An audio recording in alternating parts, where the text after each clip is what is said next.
Quentin. Welcome. Welcome. How are you, pal? Very good to be here. Yeah, very good. It's very nice. It's about time we had you here. It's been a while. I concur with that. Yeah, it's good. The movie's terrifying looking. You got the Kurt Russell there. He was here last night. I know, that's what I heard, actually. Yeah. Did you have a good time with him? He seems like a nice fella. Oh, man, he's a blast. He's so cool. And he pilots his own plane. You know? Oh, yeah, I know. And he actually did, got at least a good majority of the driving really? in the film, yeah. I thought you weren't allowed to let big movie stars do that because they get hurt. You know, some guys push it a little bit, and that's always a good thing. But one of the things actually with actually he goes, hey, look, driving is driving. You know, it's not a stunt until it goes bad. Then it becomes a stunt all of a sudden. And you didn't do it. You weren't in a studio doing CGI, right? You were out there shooting it. Oh, no, yeah, not at all. We were actually, our whole thing was, I pretty much I haven't really liked any car chase in a movie since Terminator 2, when they had that big car chase in the reservoir with the truck and the motorcycle, because they went out and did it. Right. And once CGI car crashes came into it, I remember the first time I saw one, I was like, what is that? That's so cheap. We've been watching car crashes since the silent days, and now all of a sudden you're going to do it with a computer? And then little did I know that was going to take over everything. So my whole thing was, no, we're going to do the 70s style. Right. Like Bullet, like the Steve McQueen movie. Exactly. Right. Two BA muscle cars, all right, a Dodge Charger and a Dodge Challenger, Battle of the Dodges from the 70s. And it's like no CGI.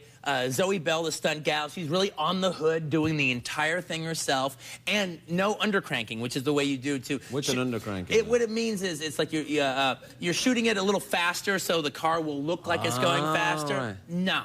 We existed completely between 70, 80, 90, and 100 miles an hour every shot. Wow. And just did anyone get hurt? No, thank God. Right. Thank God. To actually put it in perspective, right? It's like anytime, if you're watching the chase, anytime the camera is in front of the car, right? If it's going 100, that means we're going 110. Oh, really? So you're in the... Oh, yeah, it's like, we had this really cool Escalade kind of camera car. I'm familiar with it. Yeah, it was pretty neat. But you know, one of the things is... did you have sounds and stuff as well where you could... Oh, that always happened, actually, yeah. Oh, it was actually kind of cool because it was like, this, little tiny Jeepy truck that had a Mercedes engine in it. Oh, nice. Yeah. So it could go really fast. It had a little tiny crane on the top of it, so the camera could you have more fun than you should be allowed making your films, don't you? I mean, it's really fun for you. Everybody that's been on your movie that's coming in here is like, it's such a great time. We have a great time. You know, there actually is a little, because 4 of the actresses in the movie are playing crew girls on a film. Right. And they actually have a line that I've taken that I use all the time, and I put it in the movie, where it's like, look, I hear that there are some shoots that are harder and directors are tougher, or they're this, or demanding, whatever. My whole thing is we're all just kids running away with the circus. Right. We have as hard as we work, we have no excuse to complain. And so it's literally is the situation where I want everybody on the crew, I want them to have a blast. We're gonna have a big party as we create this thing. But my whole goal is the next job they go to after mine must suck. Yes, it's Hollywood, it's a fair trade. It's a fair trade. The next movie is oh man, this sucks so bad. I just wish I was with Quentin. I hope to be that way for your guests, too. Yeah. The next guest after me is definitely gonna suck. Yeah. Not tonight. Not tonight. Not the 70s, not the... Who's on... Yeah, it might happen, it might not. I don't know. Not the girl with the red hair from the 70s show, but I'm talking tomorrow. Well, maybe I could suck in between. And then that kind of... I've certainly managed to suck up till now. It's a palate cleanser. Yeah, it's all right. I'm the sorbet. Hey, can I just say something? I had both makeup gal that's worked on a couple movies with me. She's in the dressing room, and my associate producer is in the dressing room. And you came in just to say hello, and then you walk down. and They go, he's handsome. They were literally, it was wow, he's really handsome. What, you been Craig? And the other goes, yes. Yeah. I like the pinstripe. They were just going off. This is a Bob Barker shoot. This is not mine. Botany 500. Yeah. Do you watch The Price is Right? You do, don't you? I have in the past. You do watch The Price is Right? At some point in my 40 years, yes, I did see it once. And what about, because you're also an Idol fan as well, right? Price is Right and American Idol. Yeah. And that's the order, too. Yeah. I'm a big Idol fan, actually. Really? Yeah. What about Sanjaya, then? What about the Sanjaya thing? Yeah,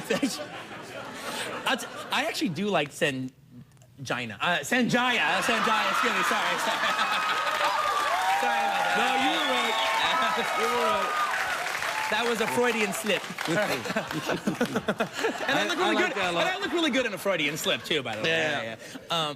But the thing is, what I kind of like about Sanjaya is, one, I think it's been a pretty sucky season. As he's actually making things interesting a little bit. They're all kind of the same all the time. And there's gonna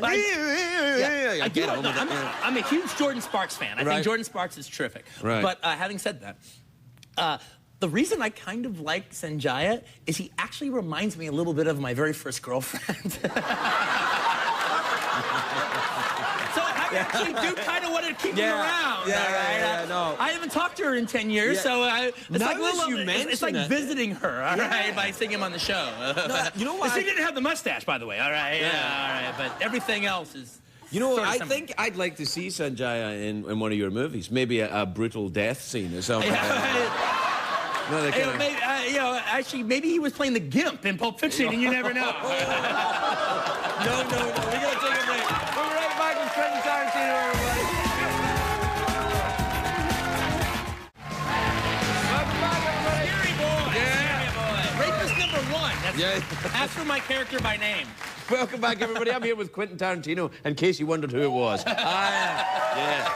Listen, you're famously the guy who didn't go to film school, who went to, who worked in the video store. Now every geek in a video store thinks he's you and gives you all this kind of stuff. Do you regret not going to film school? Do you think you missed out? Oh, God, no, not at all. I mean, I actually...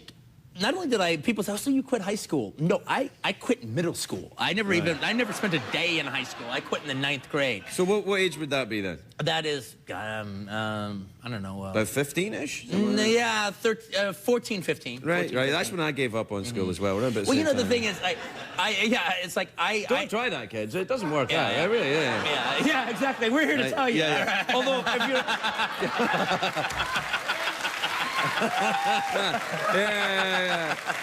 Yeah, well, now as you mention it, all right.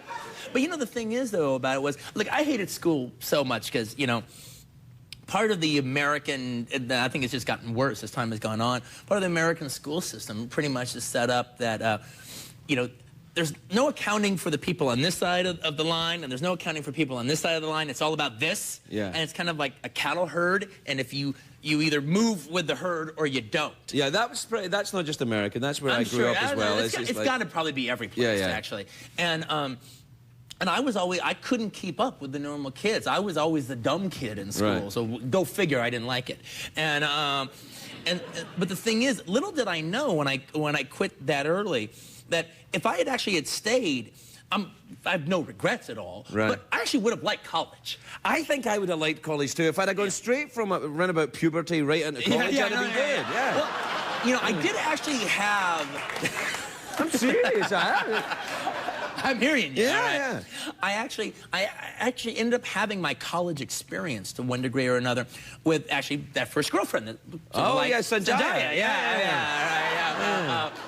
She went to UC Santa Cruz, and so I would go and visit her there. Right. And so I kind of had an erstwhile college experience via her. Yeah. And I was like, wow, this would have been cool. Little did I thought everything was just high school, just ad nauseum. Right, that's what I thought as well, yeah. But then as far as film school is concerned, I've never quite understood. I mean, like, I can understand when people go to film school to learn film theory, but I didn't need that. Because I already knew it. Right. And the thing is, you pay a lot of money for film school like, well, okay, well, then you get your hands on equipment and you can make movies. Well, no, you gotta, like, beg and steal to use this equipment and Yeah, stuff. and you can get the equipment now anyway, right? My feeling is, actually, if you're gonna make a movie, and rather than, like, pay all that money in tuition, take that money and try to make a movie. There you go. Yeah, that's right. You don't need anyone's permission to make a film, exactly. right? You know, right. and try to make a feature, try to make something, ambitious and everything. Now, maybe it might be nothing. It might be guitar picks by the time you're done with it. But who cares? You will have learned how to do it. Right. And lost all your money. You were going to lose anyway. You weren't going to have anything to show for it anyway in school, all right? You're going to learn it. Or you're Robert Rodriguez and you make El Mariachi. Exactly. And then you get your big hat and your... exactly. Listen, before we're running out of time, but I do want to talk to you about your next film because I'm fascinated by it. Are you working on this? It's a Second World War movie. Is that what I heard? Yeah, I'm doing that's the next thing I'm going to be doing. I've been writing it for like years now. Right. I'll be finishing it up. It's called Inglourious Bastards. Right. And it's like a Dirty Dozen kind of World War II movie. Dirty Dozen, kind of Great Escape. Yeah, very a bunch of guys on a mission kind of thing. Right. And there also is this aspect of it. I'm a huge fan of spaghetti westerns. Right. And it kind of has this kind of spaghetti western feel, but but set with World War II iconography.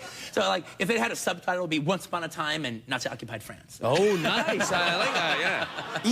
Evil Nazis and that. I like that. They're really bad. Very bad Nazis. You don't get many good Nazis. It's true. You know. Well, I always dislike that. Every war film has the good Nazi. I know. There's the one good Nazi. I don't quite buy it.